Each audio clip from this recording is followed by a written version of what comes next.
kalau dari peraturan sebetulnya ya tidak perlu saya paksakan untuk ini ya, untuk apa, untuk on cam ya, karena mungkin kalau on cam ya akan berat nanti device-nya seperti itu ya. Jadi tidak masalah kalau tidak on cam. Mungkin juga ada yang sedang dalam perjalanan ya, kemarin ada laporan juga ada yang sedang dalam perjalanan, ada yang device-nya mungkin jaringannya apa, tidak bagus, itu tidak masalah gitu ya. Nah, sebelum kita mulai juga ya, karena kalau online ini kan sebetulnya jadi berkurang ininya ya, apa namanya, sisi interaktifnya gitu ya. Tapi saya tetap berharap bahwa dari kalian memperhatikan gitu ya, memperhatikan perkuliahan gitu ya. Jadi nanti di akhir sesi nanti akan ada latihan ya, latihan yang akan dikumpulkan di GCR. Ya, jadi silakan dipersiapkan kertas dan juga pulpennya. Kemudian nanti akan di-scan, kemudian dikumpulkan di GCR seperti itu. Ya, paling cuman 10-15 menit aja gitu ya, karena mungkin latihannya hanya satu soal saja di situ. Gitu ya. Oke, ada pertanyaan sebelum saya masuk ke materi? Tidak ada, Pak. Tidak ada, Pak. Oke, ya. Oke, ini metode. Oke, silakan, Lutfia, silakan. Silakan tadi yang bertanya. Pak, yang lagi tadi kata Bapak ada latihan ya Pak ya di akhirnya Pak. Bagi yang masih di perjalanan gimana ya Pak? Saya bersama Azhara Kamila masih di perjalanan balik Pak. Enggak, tidak ada kertas di situ yang bisa Anda coret-coret? Ada sih Pak. Ya. Cuman di dalam bus gitu Pak. Ya. Nanti diusahain aja ya Pak ya. Ya, bisa diusahakan. Ini hanya latihan ya, maksudnya latihan itu anggapannya kayak inilah, kayak ya mungkin tambahan poin lah sebetulnya ya. Yang sebetulnya walaupun apa istilahnya ya, saya katakan mungkin tidak termasuk ke dalam tugas gitu ya, karena kan kalau tugas kan gede gitu ya, seingat saya di Magnum itu sekitar 25% gitu ya. Ini hanya latihan ya, iya, tapi tetap ya nambahnya ada tambahannya gitu loh, walaupun memang nggak banyak gitu ya. Tetapi ya tetap juga untuk dipertimbangkan, maksud saya seperti itu ya. Saya tidak melihat ini sebagai tugas, tetapi ada tambahan nilainya di situ, maksud saya gitu ya. Oke. Baik Pak, terima kasih ya Pak. Ya intinya saya mau Anda mencoba saja gitu ya, mau sampai step mana gitu ya, misalnya cuma tulis soal saja ya sebenarnya nggak masalah. Harapannya sih nggak hanya sekedar tulis soal aja gitu ya, makanya coba diperhatikan gitu ya kuliahnya seperti itu. Oke, ada lagi sebelum saya mulai?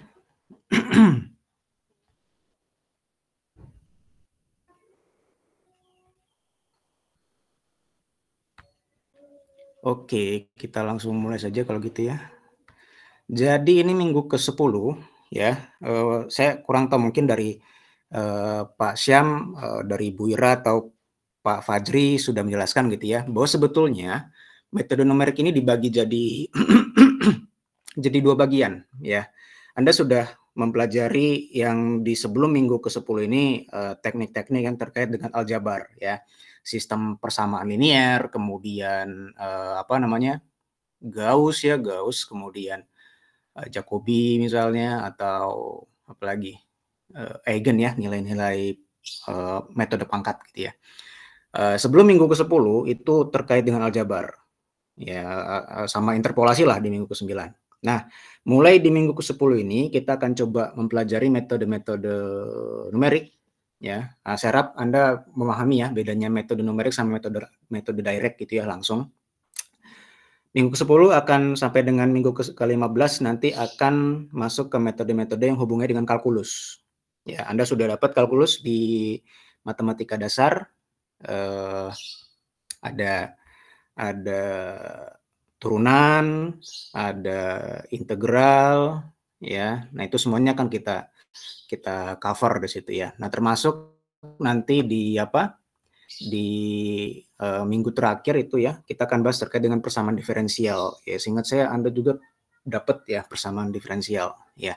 Nah, semuanya ini karena Anda sudah dapat dasarnya di kalkulus ya, harapannya mungkin tinggal buka-buka lagi aja sebagai review gitu ya. Kira-kira bagaimana cara menurunkan suatu fungsi, mengintegralkan sebuah fungsi ya, integral tentu, integral tertentu, kemudian solusi dari sistem diferensial, solusi dari persamaan diferensial gitu ya, bisa dibuka-buka lagi.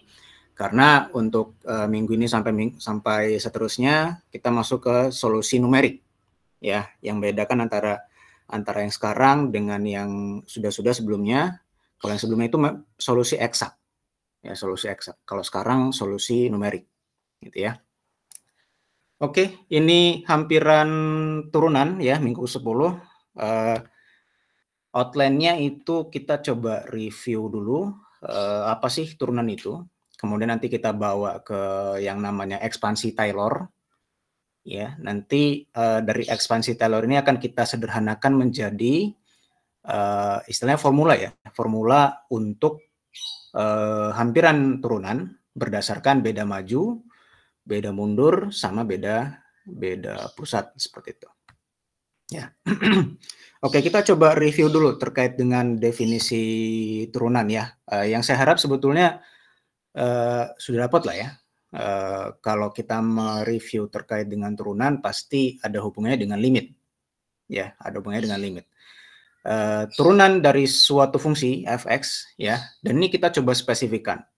Turunan dari fungsi fx pada titik xc gitu ya, yang biasanya kan tulisannya kan f aksen c, ya, artinya turunan dari fungsi fx pada x-nya sama dengan c.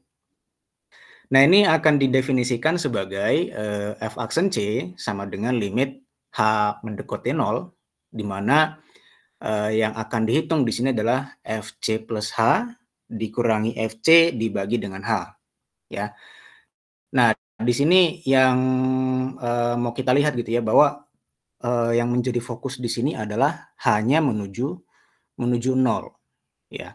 Ketika hanya menuju 0, maka Anda tidak sama sekali mengasumsikan bahwa hanya sama dengan 0.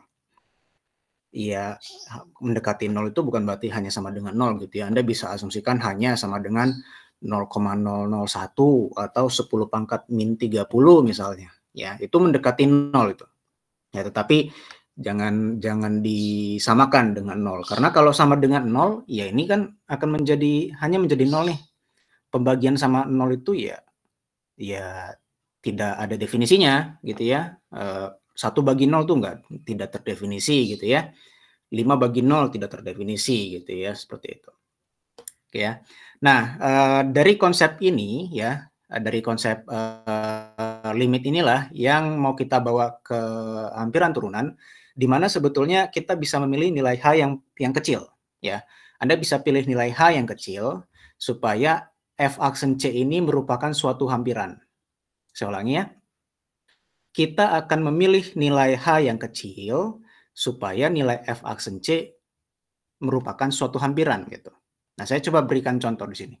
Untuk fx sama dengan x kuadrat, kita mau coba berikan hampiran bagi f aksen 2, di mana kita coba gunakan hanya sama dengan 0,01. Ya, ini saya mungkin coba pakai ketikan saja dulu ya. Coba sebentar. Nah, ini. Oke. Sebelum ke hampiran deh ya, sebelum ke hampiran ya. Ini saya rasa masih standar gitu ya. Kalau fx sama dengan x kuadrat, berarti f aksennya berapa? Ada yang bisa bantu? 2x, Pak. 2x. 2x ya. Ketika fx-nya itu adalah x kuadrat, fx-nya itu adalah x kuadrat, berarti f aksen x-nya itu adalah 2x. Sehingga kalau misalnya saya masukkan x-nya sama dengan 2, berarti f aksen dari 2 itu sama dengan 4. Ya, jadi tinggal 2 kali 2 sama dengan 4 gitu ya. Nah, ketika kita menggunakan definisi dari limit, di mana kita mau mencoba menggunakan hampiran hanya sama dengan 0,01. Nah, ini otomatis sebetulnya kita tidak menggunakan konsep limit lagi di sini. Ya. Ini bisa saja saya tuliskan seperti ini. Limitnya tidak kita gunakan, tetapi H-nya dimasukkan sebagai suatu nilai. Artinya, f aksen C, ya, f aksen C itu akan dihampiri oleh f C plus H dikurangi f C dibagi dengan H di situ, ya. Nah, C-nya berapa tadi ya? Kita masukkan C-nya sama dengan 2. Ya, artinya C-nya sama dengan 2. Berarti F2 ya. H-nya kita masukkan dengan 0,01. 2 ditambah 0,01. Oke.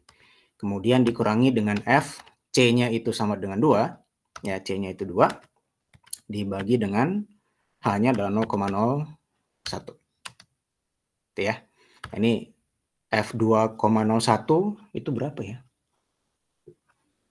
Sebentar, mana kalkulator? Oke. Jadi kita akan menghitung nilai F2,01, di mana f(x)-nya ini ya, f(x)-nya adalah x kuadrat. Saya coba hitung F2,01 atau 2,01 kuadrat ya, 2,01 kuadrat dikali 2,01. Oke, jadi katanya di sini F2,01 adalah 4,0401. 1. Oke ya. Nah, F2 kan ya 4 ya, kan 2 kuadrat sama dengan 4. Oke. Dibagi dengan hanya 0,01. Ya. Oke, ini jadi sama dengan ya kalau dikurangi berarti tinggal 0,0401 dibagi dengan 0,01. Nah, ini hasilnya adalah 4,01. Oke ya, jadi hasilnya adalah 4,01 yang sebetulnya kalau kita bandingkan dengan nilai eksak ya paling selisihnya 0,01 gitu ya. Ini eksaknya, ya, ini eksaknya, kemudian ini hampirannya gitu ya, hampirannya menggunakan ini pendekatan limit tadi gitu ya, di mana H-nya sama dengan 0,01 di situ. Ya. Nah, Anda bisa coba juga menggunakan fungsi yang lain, kemudian nilai H yang lain, nilai C yang lain gitu ya, selama memang masih bisa dimasukkan ke sini. Ya, karena seperti ini tujuannya menggunakan yang numerik ini sebetulnya supaya mengantisipasi gitu ya. Kalau misalnya ketika kita diberikan sebuah fungsi, itu ternyata kita apa istilahnya secara matematisnya kayaknya sulit gitu loh. Ya, kayaknya sulit untuk diturunkan gitu ya, atau mungkin ada beberapa fungsi-fungsi yang sebetulnya kita masih belum tahu nih, ini turunannya apa gitu. Nah, kalau misalnya terjadi seperti itu, ya sudah sebenarnya nggak masalah kalau misalnya Anda gunakan yang seperti ini gitu ya, selama mungkin fungsinya ada di kalkulator gitu ya, di kalkulator saintifik gitu ya. Anda kan kalkulator saintifik misalnya ada trigonometrinya, ada eksponensialnya misalnya, atau fungsi-fungsi lain seperti itu. Oke, ini latar belakang dari hampiran turunan ya, dan perbandingannya dengan yang eksak gitu ya. Nanti lebih lanjut kita akan mencoba nih melihat jenis-jenis dari hampiran turunan. Tadi ada 3 ya, ada yang beda maju, beda mundur, beda pusat seperti itu. Yang sebetulnya kalau di expand lagi ada banyak jenis sebetulnya ya. Oke, sebelum saya lanjut ke sana, ada yang mau ditanyakan terkait dengan contoh ini?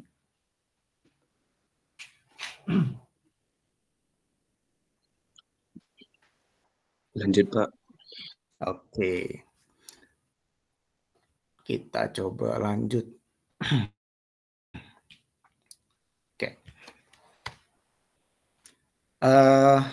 Ya, dalam beberapa kasus untuk menentukan nilai turunan dari suatu fungsi, wujud dari fungsinya tidak diberitahukan. Ya, ini seolah-olah seperti ini ya, suatu pencarian gradien. Pencarian gradien ketika dua titik ini diketahui. Ya. Tetapi kita nggak tahu nih, ini sebetulnya fungsi dari kedua titik ini apa gitu loh. Ya. Nah, contoh seperti ini. Anda diberitahu bahwa ada dua titik atau ada sebuah fungsi, ya, di mana ketika X1-nya sekian, maka Fx1-nya juga sekian. Dan ketika X2-nya sekian, maka Fx2-nya juga sekian gitu ya. Tapi kita nggak tahu sebetulnya wujud fungsi ini seperti apa gitu ya. Saya coba berikan contoh di sini. Ya, mungkin pada bingung gitu ya, nih maksudnya tidak ada fungsi itu seperti apa gitu ya. Nah, saya coba berikan contoh. Ketika X1-nya, misalnya X1-nya sama dengan 1 gitu ya. Nah, ternyata Fx1-nya misalnya 3 gitu misalnya. Kemudian ketika X2-nya sama dengan 2, ya, ketika X2-nya sama dengan 2, ternyata Fx2-nya misalnya sama dengan 6. Ya, artinya di sini kita tidak mendapatkan informasi mengenai sebetulnya fungsi ini apa sih, fungsi F-nya ini gitu loh. Nah, ini kan beda ya sama yang sebelumnya ya. Ini kan fungsi F-nya diketahui tuh. Fx-nya sama dengan X kuadrat. Gitu ya. Diketahui Fx-nya sama dengan X kuadrat di situ. Nah, kalau misalnya yang terjadi adalah seperti ini, F-nya tidak diketahui, tetapi kita dapat informasi ketika X1-nya sama dengan 1, Fx1-nya sama dengan 3. Ketika X2-nya 2, Fx2-nya sama dengan 6. Nah, kira-kira gimana nih nilai dari F aksen X1? Ya. Nah, sebetulnya sama kayak tadi, ya. Fc plus H dikurangi Fc dibagi dengan H, ya. Bedanya adalah kita akan melihat tadi kan ini ya, F aksen C sama dengan Fc plus H dikurangi Fc dibagi dengan H. Nah, bedanya adalah kita akan melihat atau kita pandang gitu ya. Kita akan pandang nilai C-nya, nilai C plus H-nya kita pandang sebagai X2. Ya, kita pandang sebagai X2. Nah, apa yang terjadi kalau misalnya kita asumsikan seperti ini? Ya, kalau kita asumsikan seperti ini, maka nilai dari H itu sama dengan X2 dikurangi dengan C. Ya, ini kan ya standar lah ya. C plus H sama dengan X2 berarti H-nya sama dengan X2 dikurangi dengan si C-nya. Nah, C-nya sendiri kan X1. Ya, C-nya sendiri adalah 1, maka H-nya sama dengan X2 dikurangi dengan X1 di situ. Ya. Nah, kalau kita ganti secara keseluruhan dari yang formula hampiran tadi, ya, Fc plus H-nya tadi sama dengan X2. C-nya sama dengan X1. Di sini juga C-nya sama dengan X1, sedangkan H-nya di sini adalah X2 min X1. Gitu ya. Jadi, kalau kita substitusikan secara semuanya gitu ya, berarti hampiran dari F aksen X1 itu adalah Fx2 min Fx1 dibagi dengan X2 dikurangi X1. Ya. Nah, contoh nih. Kita coba pakai yang dari contoh di sini gitu ya. Ya, yang di sini. Ini artinya kita akan menghampiri nilai F aksen X1, ya, F aksen X1 itu akan kita hampiri dengan Fx2 dikurangi Fx1. Saya langsung aja kali ya. Langsung aja. X1-nya kan 1 ya. 1 sama dengan hampiran gitu ya. Hampiran Fx2-nya adalah 6. Saya coba hapus dulu. Ya, Fx2-nya adalah 6. Kemudian Fx1-nya adalah 3.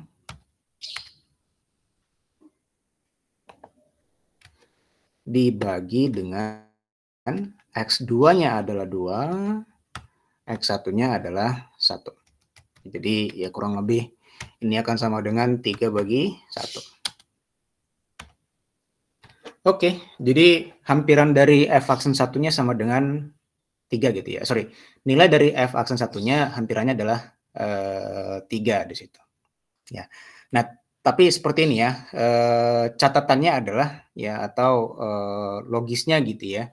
Logisnya adalah ketika kita melihat bahwa nilai dari X2 min X1 itu sekecil mungkin. Ya, kenapa ada peraturan seperti ini, X2 min X1 sekecil mungkin? Ya kan karena kan kita mendefinisikan suatu turunan nih, ya. X2 min X1-nya itu kan sesuai dengan yang tadi, bahwa hanya itu harus mendekati 0. Ya. Jadi kalau misalnya pada saat Anda berhadapan dengan permasalahan seperti ini dan ternyata menemukan bahwa X2 min X1-nya ternyata nggak terlalu dekat-dekat amat sama 0 gitu ya, X2 min X1-nya. Ya sebetulnya kalau mau dilakukan ya it's okay gitu ya, tetapi tidak secara apa istilahnya? Tidak secara logis gitu ya, mewakili hampiran dari si F aksen 1 ini di situ. Ya. Jadi catatannya X2 min X1 yang sekecil mungkin. Kalau bisa mendekati 0. Karena kita mau mempertahankan definisi dari si limitnya tadi. Oke, sampai sini ada yang bingung atau yang bertanyakan?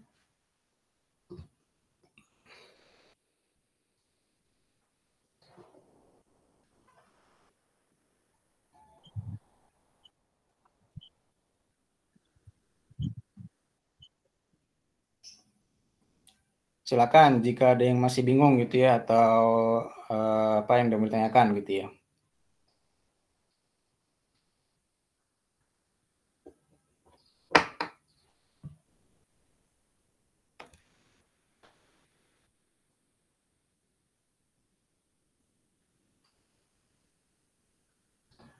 Atau masih aman ya?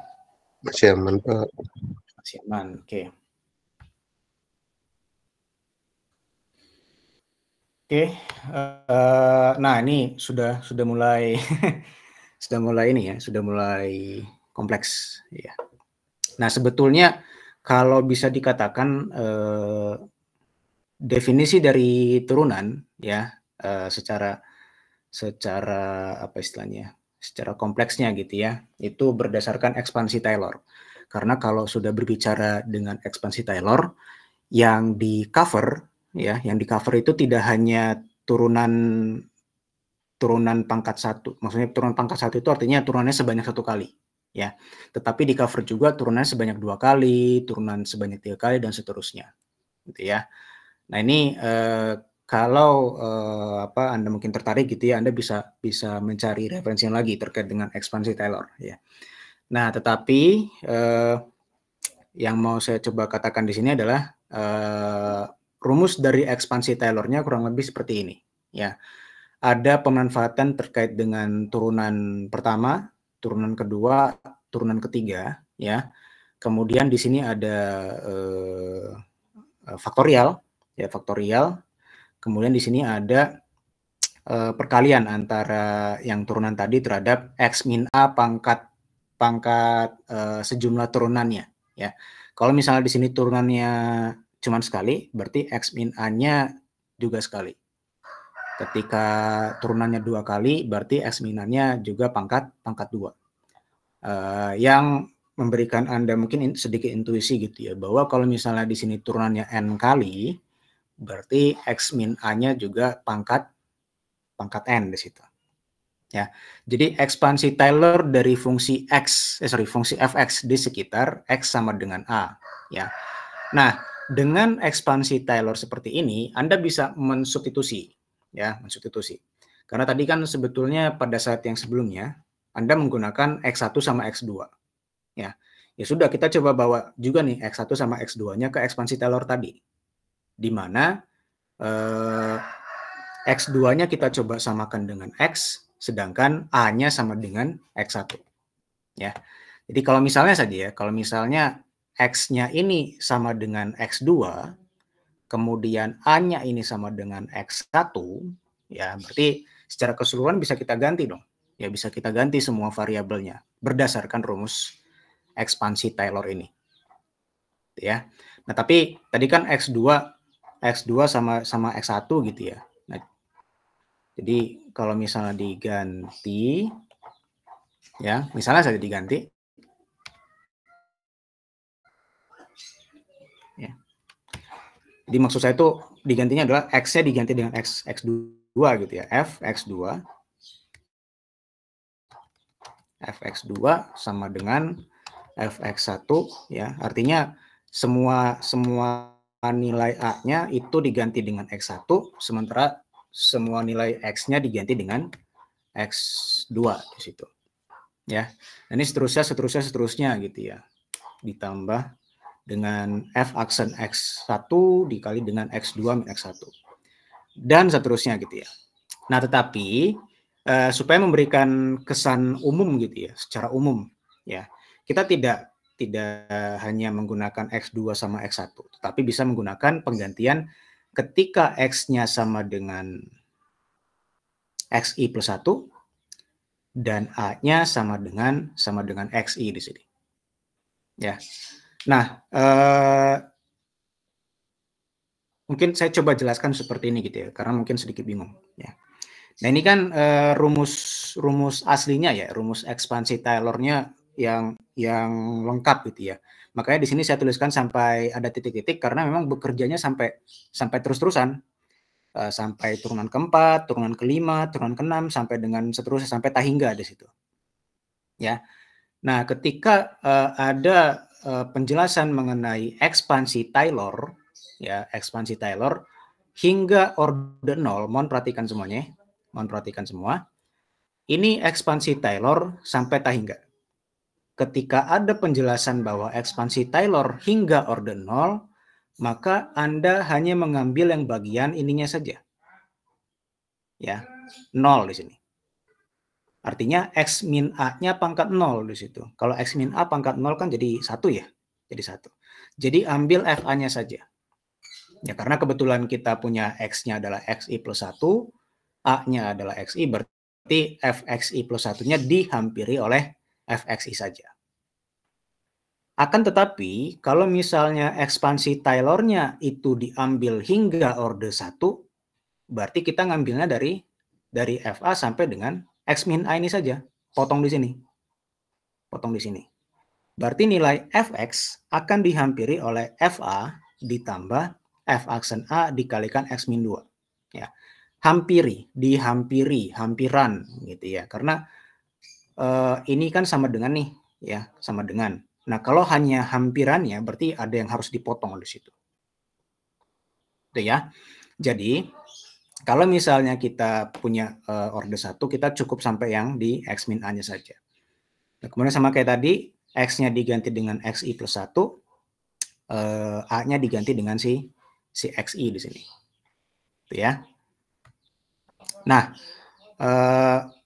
sama dengan intuisi yang sama ya, berarti kalau misalnya mau ngambil sampai dengan orde kedua, berarti Anda tuliskannya sampai sini, X min A kuadrat. Sama juga kalau misalnya sampai dengan orde 3, berarti ini pangkat 3 gitu ya. Fx-nya dihampiri oleh Fa sampai dengan yang pangkat 3 di situ. Nah, kenapa tadi saya menjelaskan, ini kenapa sih Pak harus dituliskan X-nya sama dengan XI plus 1, A-nya sama dengan XI gitu. Ya kenapa sih Pak? Nah, ini supaya bisa menjelaskan pendefinisian ukuran langkah. H-nya sama dengan XI plus 1 dikurangi XI. Ya, karena kalau Anda coba lihat dari yang page sebelumnya, ya, H-nya itu adalah X2 dikurangi X1. Nah, X2 dikurangi X1 ini berperan sebagai ukuran langkah. Ya, ukuran langkah, di mana tidak hanya berbicara mengenai 2 sama 1 aja. Kalau misalnya dituliskan di situ XI dan XI plus 1, I-nya bisa apa aja? Ya bisa X7, X8, bisa X5, X6, X3, X4. Ya nanti kita coba lihat nanti maksudnya dari kenapa sih harus pakai XI gitu ya. Seperti itu. Nah, dengan mendefinisikan ukuran langkah H-nya sama dengan XI plus 1 dikurang XI, maka yang tadinya X min A ini ya, itu kita ganti saja dengan H di sini. Ya, ini kita ganti dengan H kuadrat, H pangkat 3, dan seterusnya. Terus tadi kita ganti A-nya dengan XI semuanya, dan nanti X-nya kita ganti dengan si XI plus 1 di situ. Nah, jadi ekspansi Taylor yang di atas ini, ya, itu bisa saja atau sama saja dengan yang di bawah di sini, dengan catatan bahwa hanya adalah XI plus 1 dikurangi dengan X1 di situ. XI ya, sorry, XI. Oke, bingung kira-kira sampai sini? Ada yang tanyakan?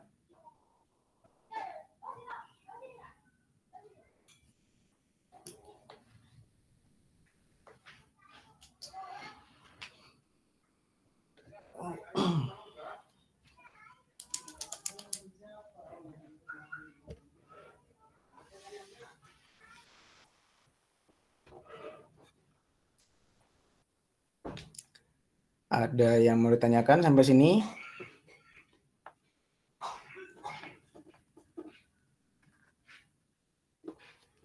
Cukup, Pak. Oke ya.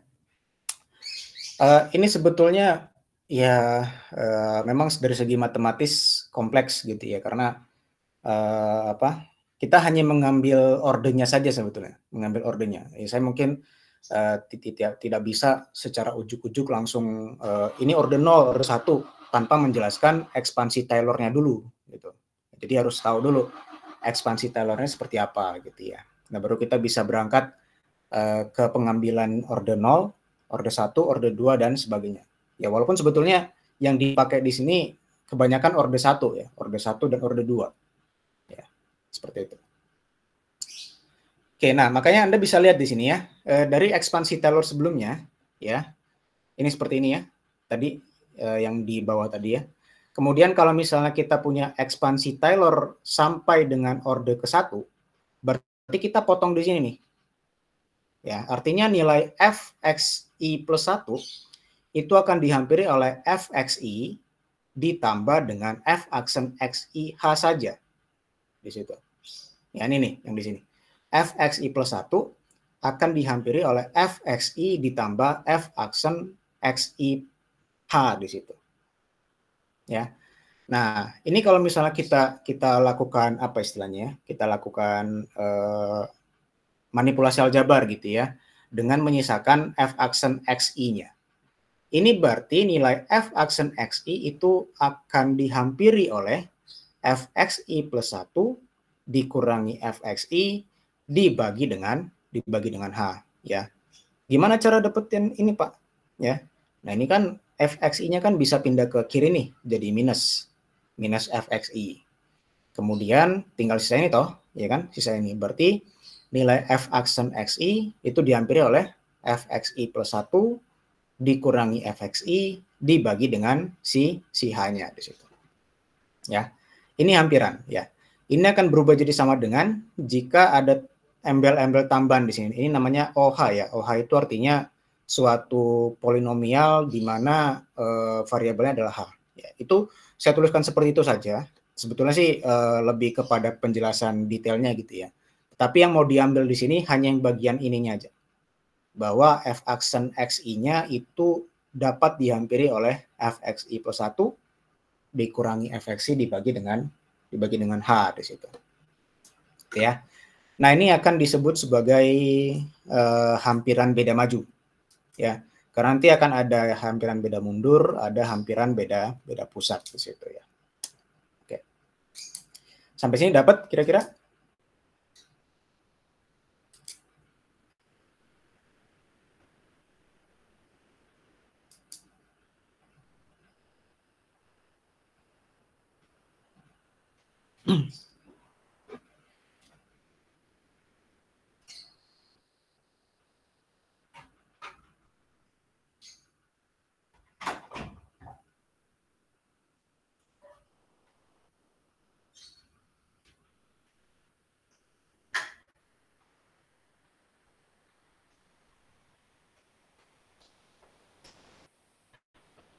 Oke, Oke, sampai di hampiran beda maju ya.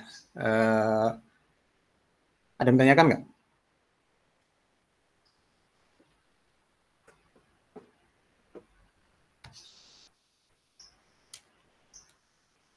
Coba. Oke ya, kita coba lanjut ya. Nah ini kenapa tadi saya katakan harus menggunakan indeks XI plus 1 sama XI tadi ya.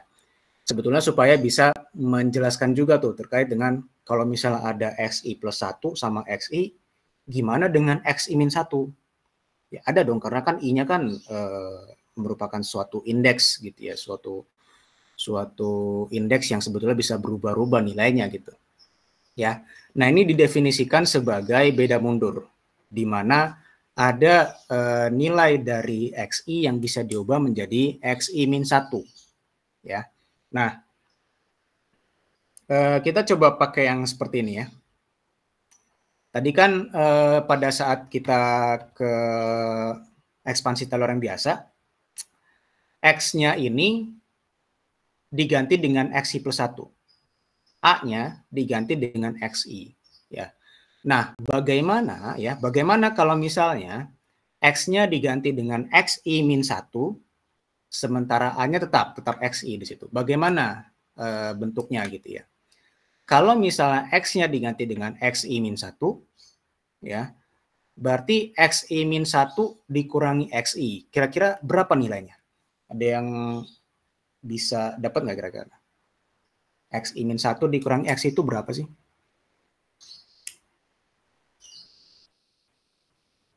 Ada yang punya tebakan atau guess gitu kira-kira?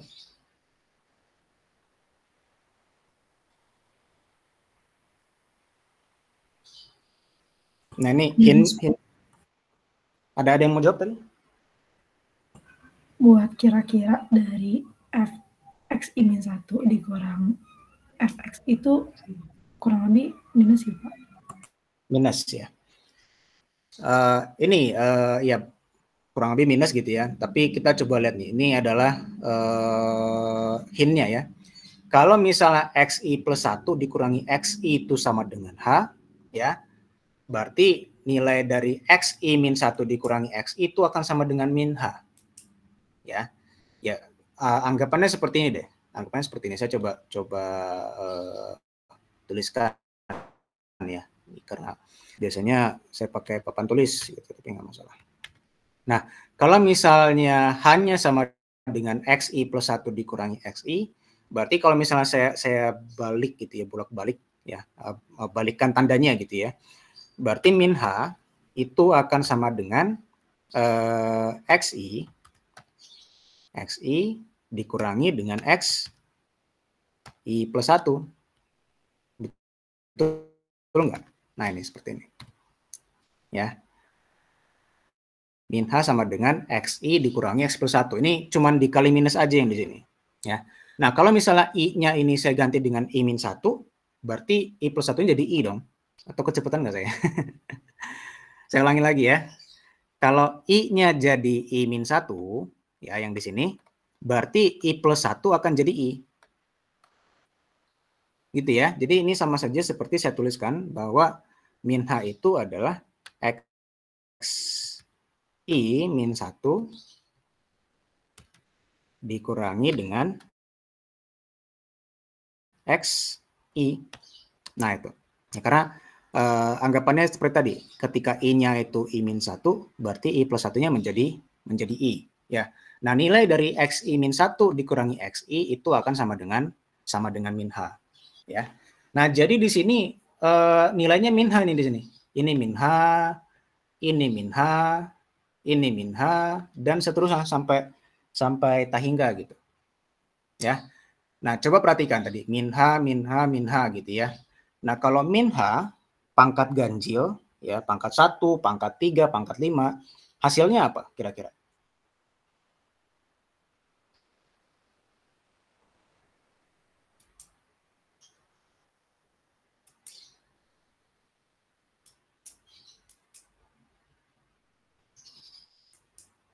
Min H, kalau pangkat ganjil hasilnya tetap min H ya. Ya kan kalau misalnya negatif 5 tuh pangkat 1 ya tetap negatif 5 gitu. Nah, tetapi kalau misalnya negatif H tadi ya, min H tadi, kalau kita pangkatkan dengan yang genap-genap, pangkat 2, pangkat 4, pangkat 6, itu nanti akan jadi H kuadrat saja, H kuadrat, H pangkat 4, H pangkat 6, dan seterusnya. Gitu ya. Nah, oleh sebab itu, yang tadi, kalau misalnya saya ganti tadi dengan min H, berarti ini jadi minus, ya. Ini tetap jadi plus, ini jadi minus, ya. Ini jadi minus, kemudian plus, minus, plus, minus, plus, minus. Ya. Nah, jadi itu ekspansi Taylor pada ketika indeksnya itu mundur, I-1. Gitu ya. Jadi jadinya untuk ekspansi Taylor itu dia alternating gitu, bolak-balik, gonta-ganti, plus minus plus minus plus minus di situ. Ya. Nah, kemudian sama juga kayak yang di beda maju tadi. Kalau misalnya kita ambil ekspansi Taylor yang di atas sampai dengan orde yang ke-1, orde pertama, maka kita cukup potong yang di sini nih. Ya. Artinya fxi-1 akan dihampiri oleh fxi dikurangi f aksen xi dikalikan dengan h di situ. Ya. Ini kemudian kita manipulasi aljabar lagi, ya. Ini akan menjadi f aksen xi itu akan dihampiri oleh fxi dikurangi dengan fxi-1 dibagi dengan h. Ya, yang sebetulnya sama gitu ya, sama kayak yang di beda maju tadi. Ya, cuman mungkin indeksnya saja yang berubah gitu ya, seperti itu.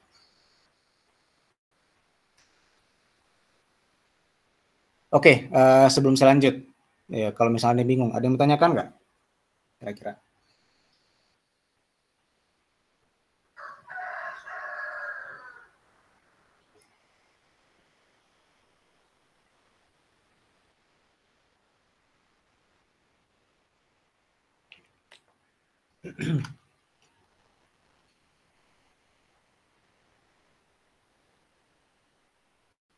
Masih bisa dipahami semuanya?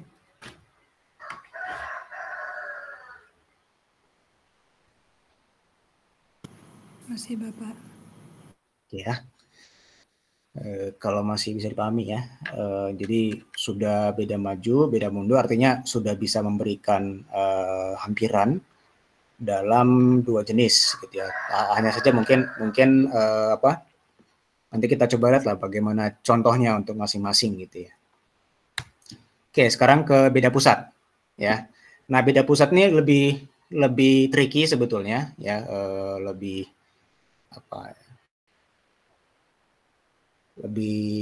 tinggi ya, karena untuk mendefinisikan hampiran turunan menggunakan beda pusat, ini kita akan memanfaatkan yang namanya eliminasi dari hasil ekspansi Taylor untuk xi plus 1, tadi xi plus 1 itu yang maju tadi ya, yang maju, dan fxi-1 untuk yang mundur. Ya, jadi xi plus 1 untuk yang maju, xi-1 untuk yang mundur di situ. Nah, tadi kan sudah dituliskan tuh ya, untuk yang maju seperti ini, untuk yang mundur seperti ini. Ya tadi ya, ini yang mundur, ya, ini yang mundur, kemudian ini yang maju. Ini kalau misalnya kita lakukan eliminasi, ya, karena kalau misalnya eliminasi berarti kayak ada yang dikurangi gitu ya. Jadi fxi plus 1 dikurangi fxi. Ini bisa di eliminasi. fxi kan habis nih ya, habis tuh. Tapi kalau ini dikurangi, ya ini akan menjadi 2 f aksen xi h di situ. Ini akan habis, ya. Ini akan menjadi 2 f3 per 3 faktorial h pangkat 3 dan seterusnya. Jadi yang habis itu yang ini, yang apa? Dua-duanya sama-sama positif di sini. Ya, sementara kalau yang alternating tadi plus negatif itu akan menjadi 2 kalinya di situ. Ya. Nah, kalau beda pusat ini kita cuma ngambil yang bagian ininya saja, 2 f aksen xi h-nya saja. Ya. Sehingga nilai fxi plus 1 dikurangi fxi itu hanya dihampiri oleh 2 f aksen xi h-nya saja. Ya. Nah, ini berarti kalau hanya diambil ininya saja, berarti f aksen xi itu adalah fxi plus 1 dikurangi fxi min 1 dibagi dengan 2h. Ya, ada 2h di sini. Dibagi dengan 2h. Yang kemudian ini akan ya sama saja kayak yang tadi ya, ditambah OH gitu ya. Ini OH kuadrat ya, karena masing-masing variabel yang terdapat dalam sukunya itu H kuadrat di situ. Ya, tapi tetap yang sebetulnya yang menjadi fokusnya yang bagian ini sebetulnya. Gitu ya. Nah, ini jadi sudah kita dapatkan hampiran turunan menggunakan beda maju, beda pusat, beda maju, beda mundur sama beda pusat. Cuman mau kita lihat nih kira-kira implementasinya seperti apa. Kemudian hasil dari beda maju, beda mundur, beda pusat ini kira-kira mana yang sekiranya mendekati nilai eksaknya seperti itu.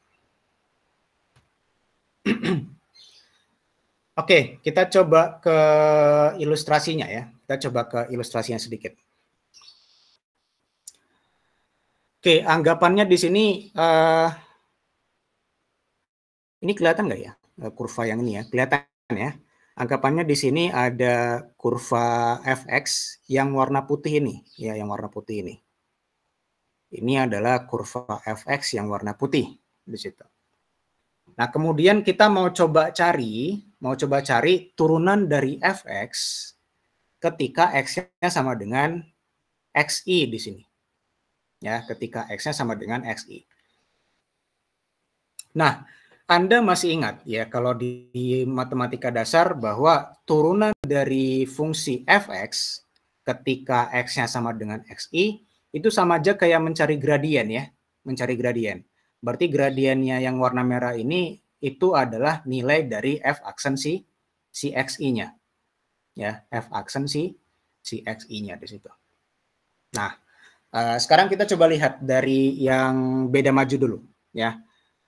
Di dalam beda maju, selain kita membutuhkan yang xi, kita juga butuh xi plus 1. Nah, xi plus 1 ini didapatkan dari xi ditambahkan dengan si h-nya. Ya. Kalau Anda ingat tadi ya, h itu adalah xi plus 1 dikurang xi atau xi dikurang xi min 1 yang tadi. Yang di halaman sebelumnya itu ya, sebagai ukuran langkah. Ya. Jadi kalau misalnya ingin mendapatkan xi plus 1, berarti cukup ditambahkan saja nih xi sama xi plus 1-nya. Ya. Jadi di sini ada fxi, di sini ada fxi plus 1.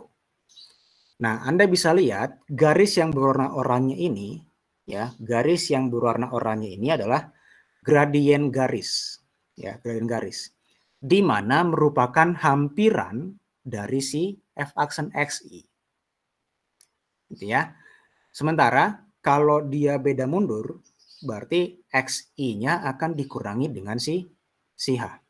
Berarti dapat nih xi min 1.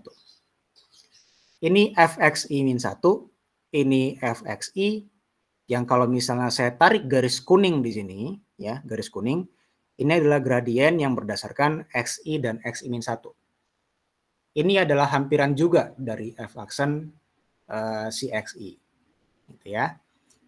Nah, kalau beda pusat, ya, beda pusat, berarti saya butuh xi plus 1 sama xi min 1. Ya.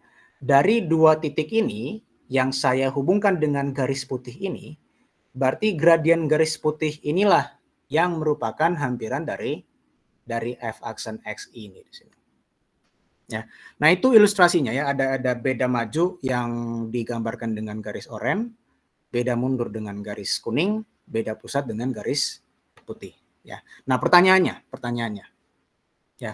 Nah, dari ketiga garis ini, ya, kira-kira garis yang mana yang gradiennya kurang lebih mendekati sama gradien yang f aksen x ini? Menurut kalian yang mana?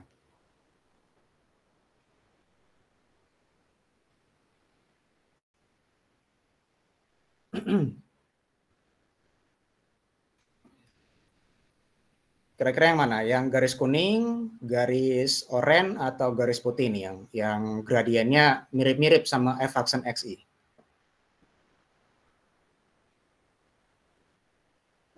Garis putih, Pak.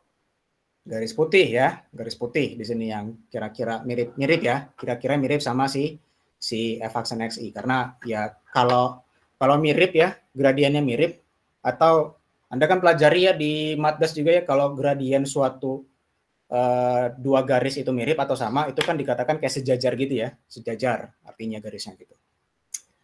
Nah, tetapi ini bukan serta-merta bisa Anda simpulkan bahwa beda pusat itu selalu yang terbaik. Ya, beda pusat itu selalu yang terbaik, tidak serta-merta seperti itu. Ya, karena ini akan bergantung lagi dengan bentuk kurvanya. Ya, ada bentuk kurva yang nantinya ketika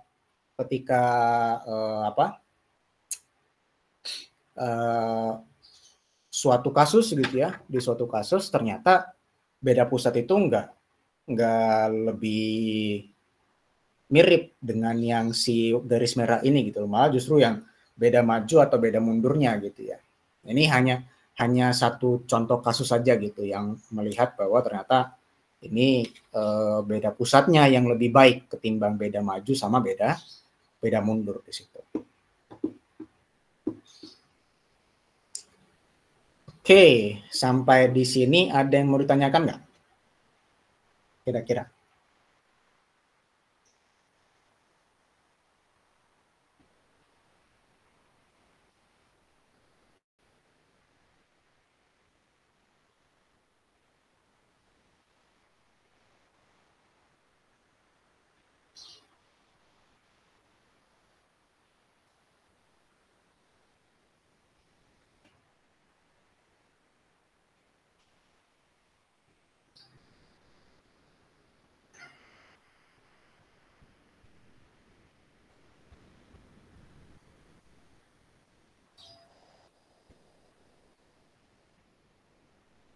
Ada pertanyaan sebelum kita masuk ke contoh soal?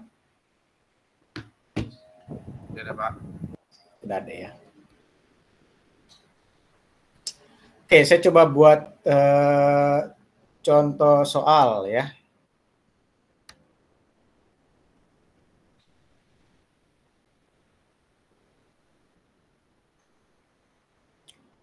Contoh soal. Oke, misalnya saya ingin menghampiri ya, misalnya saya punya fungsinya dulu. Punya fungsi fx sama dengan 2x pangkat 2 dikurangi dengan 3 gitu misalnya. Ya. Nah, kemudian soalnya diketahui juga bahwa Anda ingin menghampiri nilai dari f aksen berapa? 2 gitu ya, f aksen 2 misalnya. Ya, menghampiri nilai dari f aksen 2 dengan nilai h sama dengan 1. Ya, ini saya pakai yang mudah-mudah dulu gitu ya, pakai yang mudah. Dengan h sama dengan 1. Oke. Anda diminta untuk menghampiri nilai dari f aksen 2 menggunakan beda maju, beda mundur sama beda pusat ya. Nah, tapi sebelum ke sana ya, saya mau coba supaya menjadi acuan gitu ya, menjadi acuan. Kalau fx-nya sama dengan x 2x kuadrat dikurangi 3, berarti f aksen x-nya apa? 4x, Pak. 4x, betul ya, 4x. Sehingga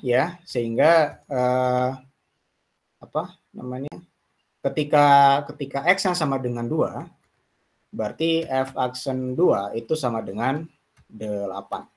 Nah, ini akan kita jadikan acuan ya, sebagai perbandingan nantinya beda maju, beda mundur sama beda pusat itu nanti seberapa dekat dia dengan si eksaknya.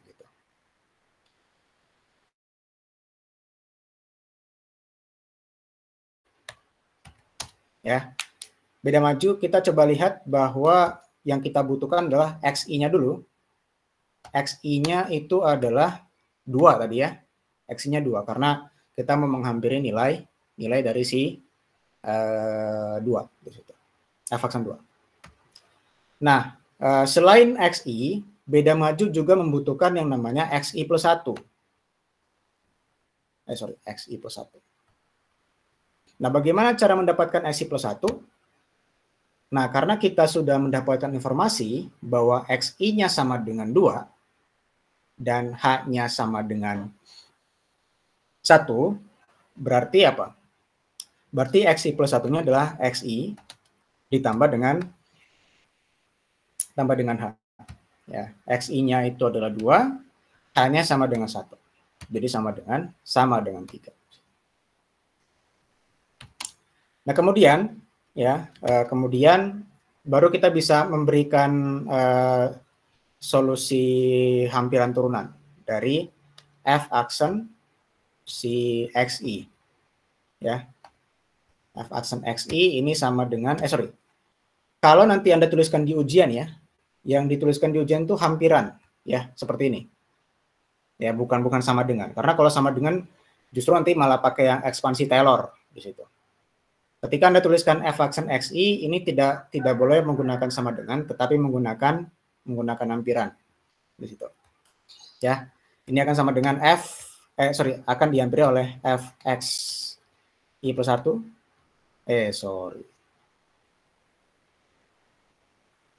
Fx I plus 1 dikurangi Fxi dibagi dengan. Nah, itu. Nah, oke, sekarang Fxi plus 1 itu nilainya berapa?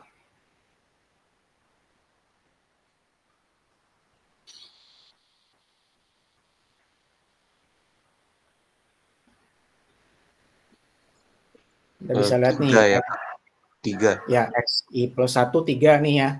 Ini baru Xi plus 1-nya saja, yang sama dengan 3. Tetapi ketika saya punya Xi plus 1-nya 3, maka Fxi plus 1-nya sama dengan 3 kuadrat dikalikan 2 dikurangi 3. Saya ulangi ya. 3 kuadrat dikurangi 2, dikalikan 2 dikurangi 3. Ya. Itu Fxi plus 1-nya. Nah, jadi berapa tuh kira-kira?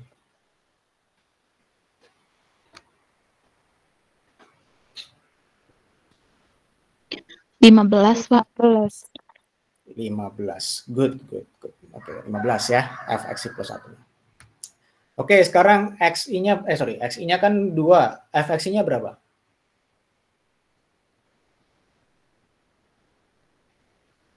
5, Pak. 5 ya. Oke, good.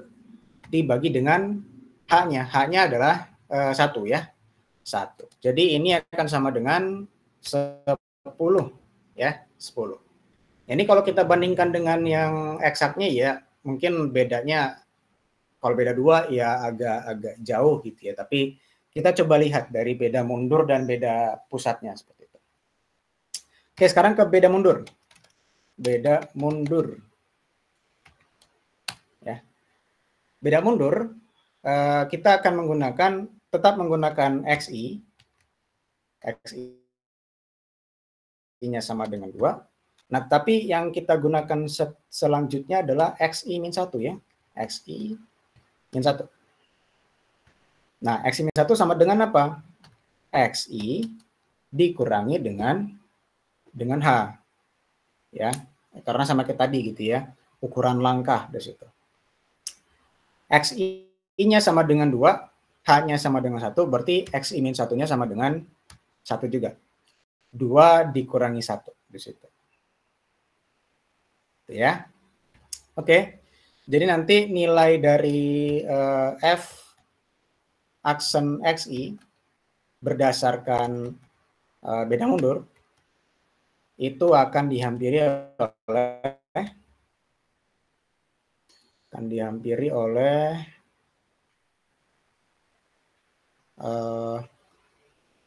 Fxi dikurangi Fxi min 1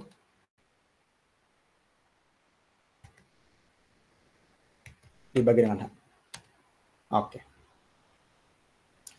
Oke, fxi-nya berapa? Tadi sudah ya, fxi-nya tadi sama dengan 5. Tadi ya, 5. 5 dikurangi dengan, nah sekarang xi min 1 itu berapa? Fxi min 1-nya.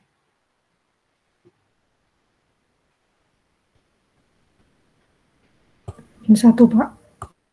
Min 1 ya, betul ya, min 1. Nggak kesulitan ya. Kenapa min 1? Karena 1 dimasukkan sini ya, 1 kuadrat jadi 1, 2 kali 1 itu 2, 2 dikurangi 3 jadi min 1. Min 1. Dibagi dengan 1. Nah, 5 dikurangi min 1 dibagi 1 sama dengan 1. 1 sama dengan 6. Nah, ini kalau misalnya kita lihat dari galat absolutnya saja ya. Anda masih ingat ya galat absolut di pertemuan pertama? Ya, 10 dikurangi 8, ini galatnya 2. 6 sama 8 galatnya 2 juga. Ya, ini masih seimbang berarti. Walaupun sebetulnya nilainya berbeda, tetapi ketika galat absolutnya sama, yaitu akan dipandang sebagai hampiran yang sama sebetulnya. Ya. Nah, tapi kita coba lihat dari beda pusat dulu sekarang. Beda pusat. Nah, tapi kalau beda pusat sudah dicari dari beda maju, beda mundur ya. Karena kita butuh apa? Beda pusat itu butuh X I plus 1. Ya, tadi sudah dicari tuh. Ya kan? X I plus 1. Sudah didapat, itu tadi X I plus 1-nya sama dengan 3. Ya. Kemudian X I min 1-nya sudah didapat juga tadi, sudah dihitung juga tadi sama dengan 1 di situ. Nah, sekarang kita akan lihat bahwa ya f aksen xi-nya akan dihampiri dengan beda pusat itu dengan menggunakan formula yang tadi ya. F xi plus 1 dikurangi f xi min 1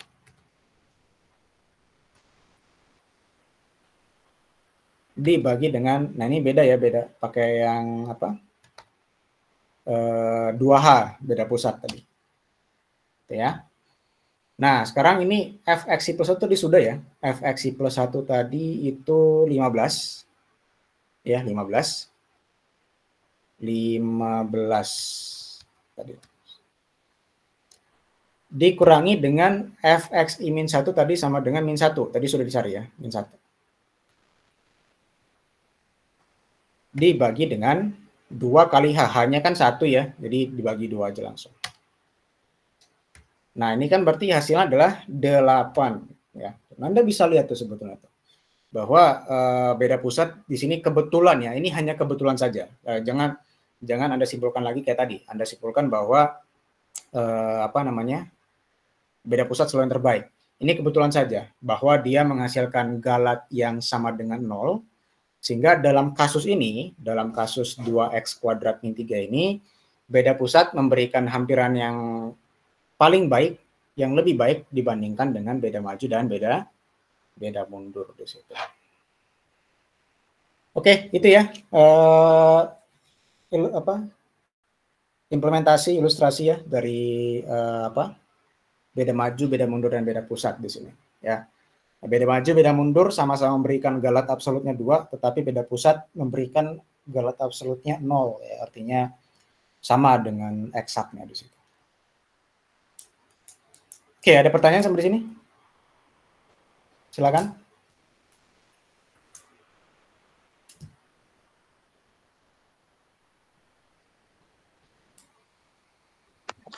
Pak, mau nanya Pak. Ya, silakan. Itu emang harus ini ya Pak, melihat galat absolut kah di maju dan beda mundur? Betul, tidak hanya, pokoknya semuanya gitu ya. Sebetulnya gini, ketika nanti Anda diminta untuk memberikan kesimpulan gitu ya, dalam kasus fungsi apa gitu ya, fungsi yang seperti ini, kira-kira menurut Anda yang lebih baik yang mana? Beda maju, beda mundur, atau beda pusat? Nah, kalau misalnya Anda diminta untuk memberikan kesimpulan seperti itu, Anda bisa lihat melalui galat absolutnya tadi. Ya, artinya kan galat absolut itu kan ini ya, selisih absolut antara yang hampiran sama yang apa namanya, yang eksaknya di situ, ya, supaya nanti karena gini ya, kalau di dalam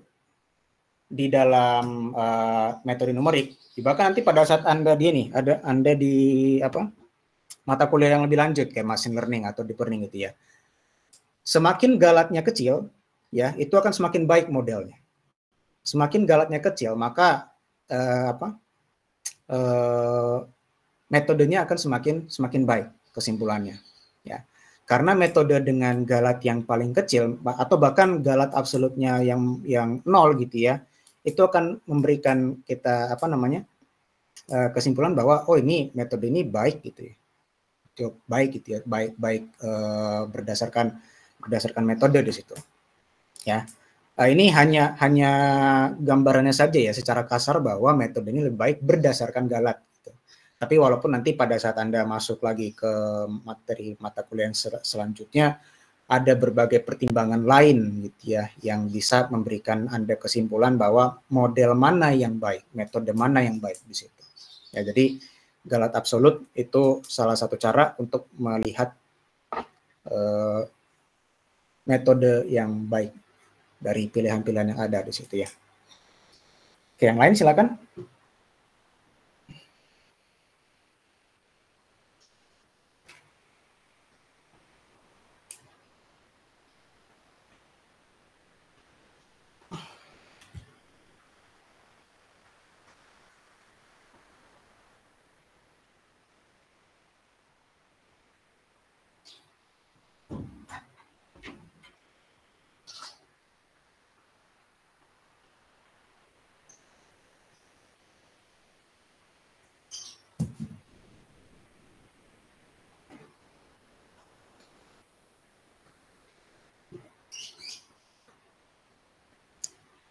Tidak ada pertanyaan?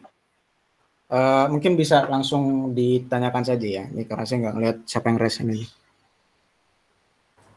Pak, izin bertanya. Jadi untuk pengerjaannya ini nanti kita selalu mengerjakan dengan 3 metode ini secara berkesinambungan atau sesuai dengan permintaan soal ya Pak? Maunya metode apa? Iya, kalau di ujian tergantung permintaan soal ya. Kalau misalnya di soal hanya beda maju ya tuliskan beda maju gitu. Tapi biasanya sih kalau misalnya mungkin Anda dapatkan dari contoh-contoh soal di tahun-tahun sebelumnya dari kakak tingkat Anda, biasanya saya tuliskan ya 3-3-nya gitu. Biasanya gitu ya. Tapi kalau misalnya di soal diminta hanya spesifik satu, misalnya tentukan hampiran turunan berdasarkan beda pusat, ya beda pusat aja, nggak usah kerjain beda maju sama beda mundur, gitu ya. Jadi tergantung soal. Baik, terima kasih Pak.